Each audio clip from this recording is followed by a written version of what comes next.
What's up, guys? Welcome back. It's your boy Mousy. Gonna be working on the CRV today. So, since I bought the vehicle, I've been having this issue where the vehicle pretty much overheat at higher speeds. Since I'm in Arizona, it's been pretty hot lately, especially in the summer. And this issue has been occurring even more on just your normal like 40 mile per hour range. It's been kind of a confusing thing only because at idle it doesn't overheat, but when you're driving at a faster speed, it starts to heat up. I initially thought that maybe the thermostat itself was partially stuck or partially opening, not opening all the way, not allowing enough flow. And I ended up changing the thermostat with the OEM one, a Honda OEM one, and issue was still present after that. I thought it could be a water pump issue. Maybe the water pump is not allowing enough flow or pushing enough coolant, allowing enough flow. And recently when I was after replacing the thermostat, I decided to drain the coolant again and to pretty much inspect the radiator. And guess what I found? I found out of all the ports, all the fins that I can see, or tubes in the radiator that I can see from the top of the radiator itself, the opening, a lot of debris, a lot of rust, and a lot of buildup in those ports. And every single one that I could see physically was physically plugged up. So I'm gonna be replacing the radiator. I'm hoping this fixes my issue because I haven't been driving this vehicle very much because of this. I do want to do a bunch of work to it.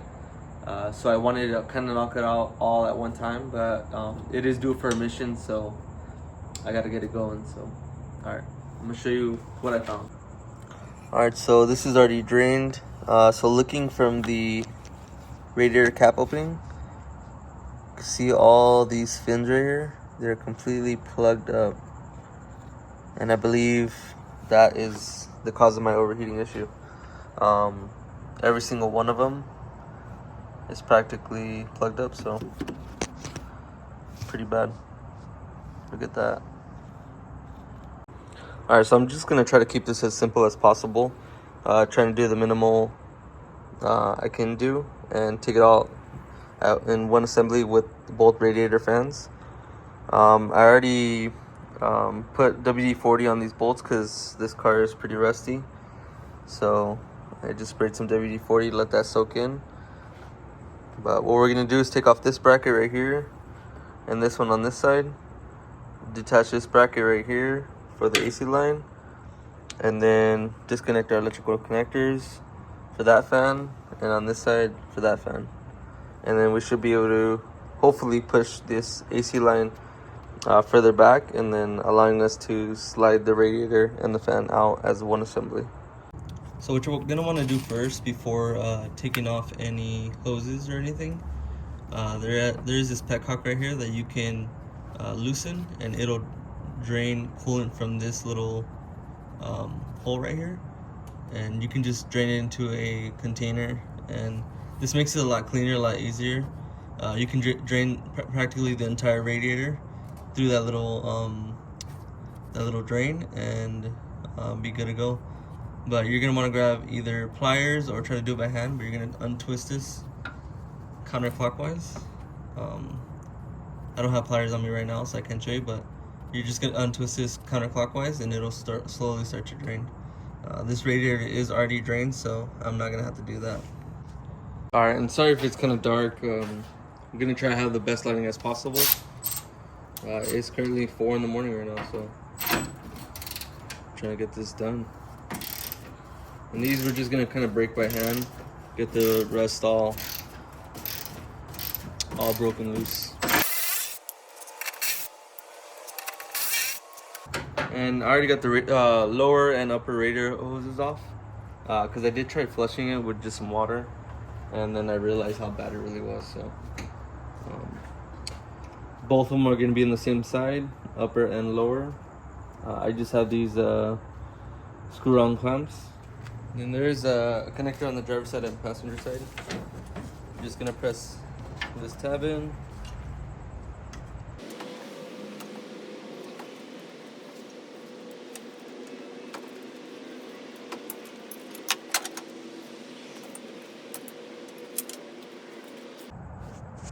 Alright, so on this side, on the driver's side, it looks like there's gonna be another connector that hooks onto a bracket on the fan itself. I believe it goes to the AC compressor, but there's a little tab on the bottom side of it. If you push it in and slide the connector down, it'll come off the bracket. This is that tab you're pressing in, and then you're sliding it down away from the bracket. Alright, so now we just got the connector on the passenger side, but before I do that, I'm actually gonna move this coolant bottle out of the way. And this is, oh my god.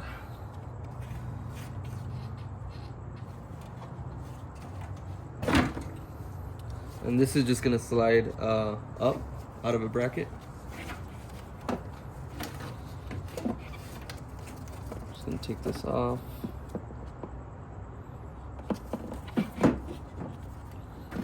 Try to get it out of the way. Just put that to the side. And then now we can just release this connector from the bottom. Just using a pocket screwdriver to push in the tab to help get it released.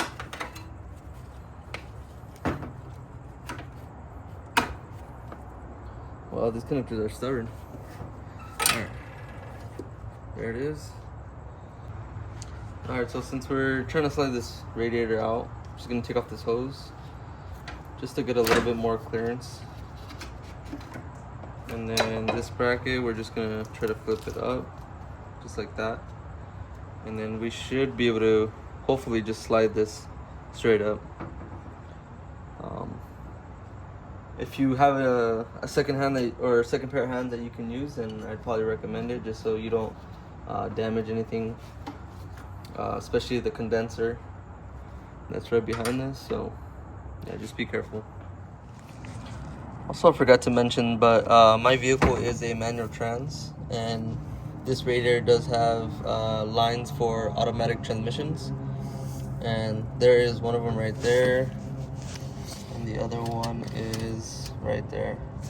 So if your vehicle does have an automatic transmission, then you're gonna have 2 extra steps on taking off those hoses when doing your radiator. But if you have a manual trans, you don't have to worry about it.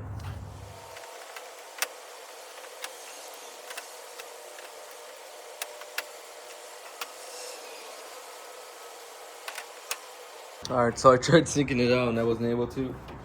This radiator fan is a little bit more wider. I don't want to risk damaging this line or potentially damaging the new radiator when I go back in with it. So I've decided to just take off this fan and then see if I can sneak it out with this one. Since this side is a flexible hose, it should be a lot easier. But this side is more of a hard line, so I don't want to cause any more damage and have to pay for more parts. But it's gonna be easy. It's gonna be 4 bolts, 2 at the top and then 2 at the bottom. Super easy to get to, so won't be too much.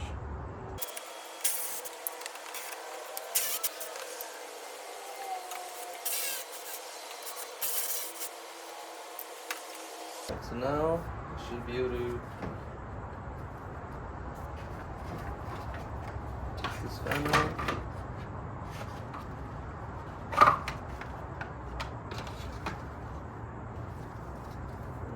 Radiator out.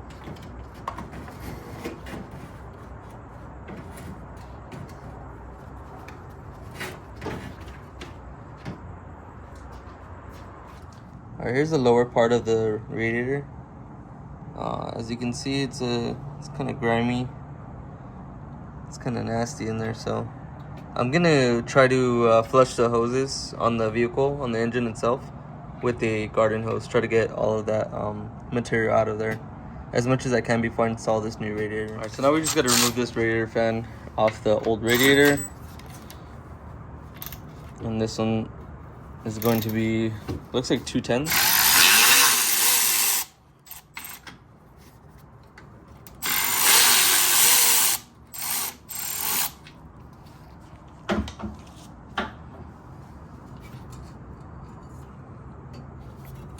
And then we're just gonna pop it up. And looks like this goes into that portion right there. And then this does say MT, which I believe stands for manual trans. And then again, just looking at these, so if you have an automatic transmission, this is where your cooler lines will go for your automatic transmission. So you'll have 2 extra steps.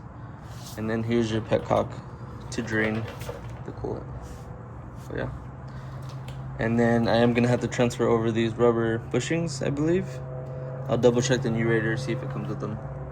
All right, and then here's the new radiator right here.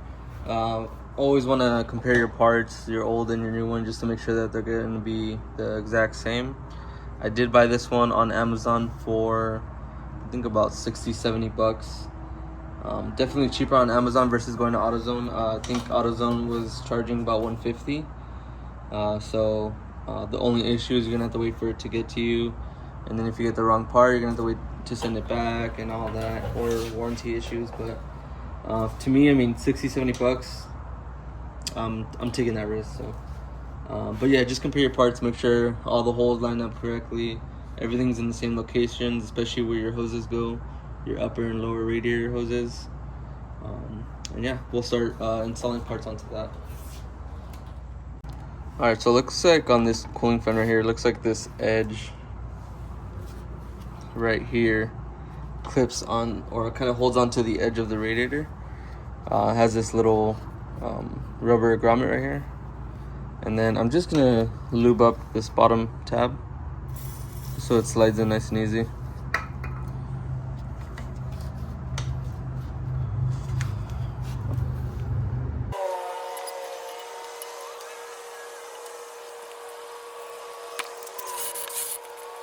Just like that.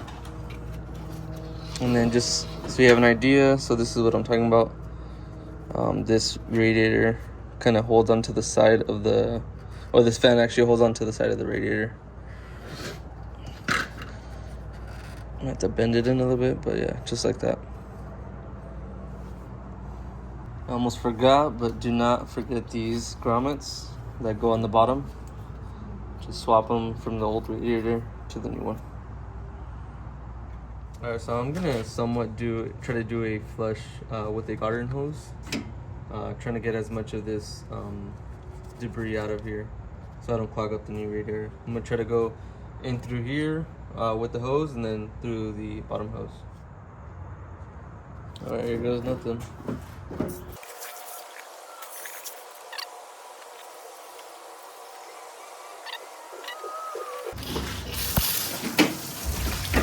God damn. That didn't go as good as I wanted it to go. Got pretty much all wet. My shoes all wet. But I mean, I did want to clean the inside of the hoses.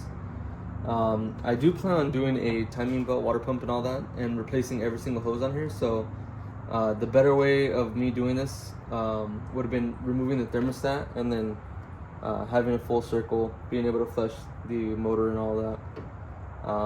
But I don't want to get that deep into it as I'm doing those repairs later. So this will do for now, and we'll see how this goes. So now we're going in with the new radiator.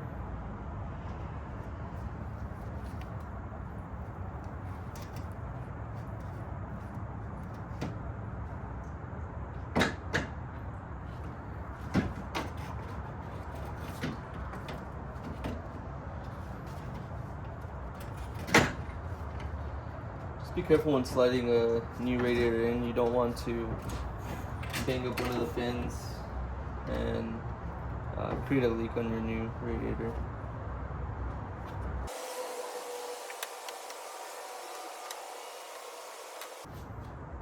And then you just want to make sure that the grommets on the bottom are seated into the core support so that the radiator is secured. Alright, so definitely seems like this radiator is just a little bit shorter than the OEM one, or the last one that was installed. I might have to modify these brackets just a little bit, or just bend them down a tad, just to get them to kind of hold on to the radiator a little bit better.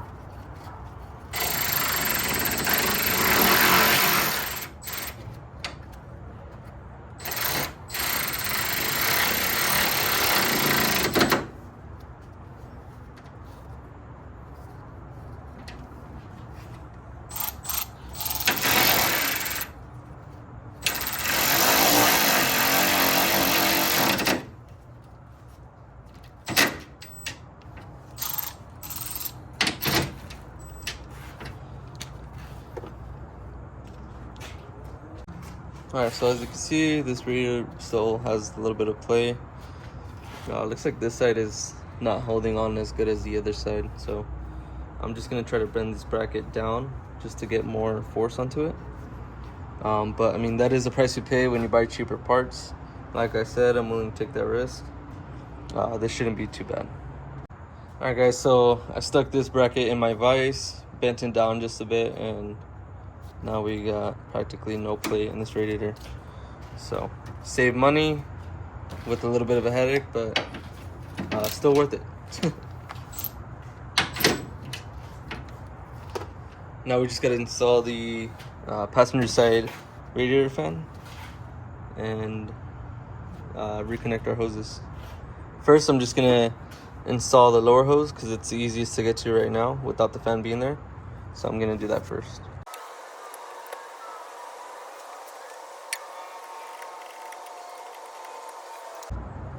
Alright, so now we're just gonna install the last radiator fan.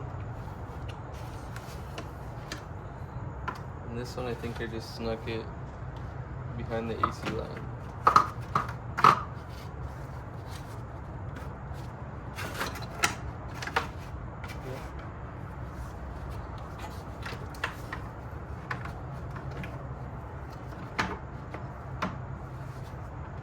Top bolts first, and then the bottom ones.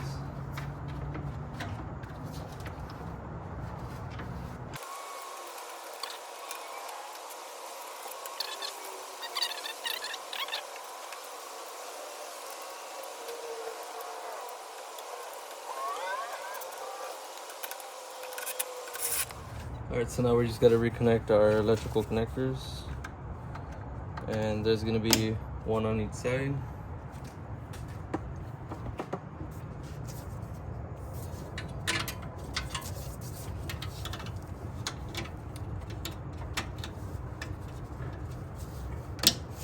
And then there's that one connector for the AC compressor. We're just gonna slide it back onto that bracket so it doesn't get damaged. Now we can just install our upper radiator hose and then our AC line bracket.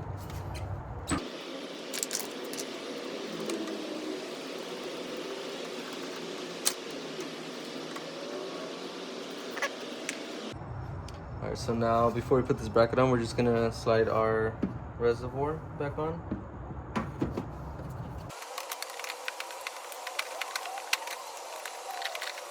The wiring was in the way for this electrical connector, so that's why I struggled. Now we can put this cap back on, guide this under, or was it over? Over, and slide that bad boy back in. Now, last bolt that we got.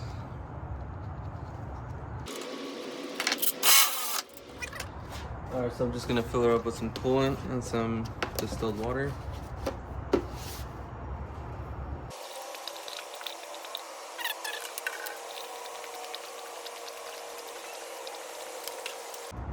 Alright, there she is, fully topped off. Now I'm just gonna start it.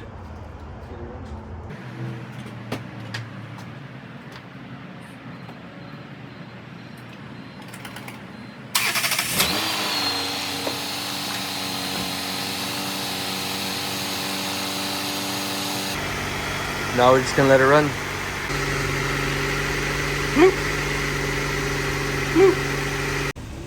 Look at these nosy cats watching me work.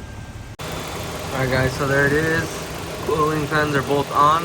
That tells me that the vehicle is at operating temperature and the thermostat should be open. Still pretty dirty, but not as dirty as before. Both the upper and lower radiator hoses are hot, so that tells me it's circulating now. So I'm gonna be done with that, and I'm just now gonna test drive it. And I also verify that there's no leaks. The radiator fans do come on, so that's good. Don't want to have an overheating issue. And look at this, sunrise coming up, still grinding. Alright guys, so it's the next day, at night again. I ended up driving the vehicle after doing the radiator, and no overheating at all. I was able to take it on the freeway and didn't have any issue. The whole time I was just monitoring engine coolant temperature sensor, and it was reading about the highest I went was about 97 Celsius, and while I was on the freeway or driving at higher speeds, it was actually showing going down to like 84 Celsius. So I've honestly never seen it run that cool, which is kind of surprising. And also, like with the radiator, like I've always heard of like radiators being plugged, but I've never actually had that legit issue personally or on a vehicle that I've worked on before. So this was new to me, and I was kind of not thinking of the radiator being plugged just because I never dealt with it. But I mean, hey, it happens, you know, legit happens. So but the CRV is back up and running. I was able to get emissions for it yesterday, so I'm all good now, you know. I'm registered legal. So I'm almost at 100 subscribers right now, so thank you guys for that. Obviously I'm at like 91 as of right now, so hopefully by the end of this weekend I'll hit 100 or something. But I will be doing I'm looking to do more CRV content with my personal vehicle, so definitely look out for that. And you know, I hope you guys learned something, and or just enjoy the video, you know. But this is Mousy Motors, and I'm out.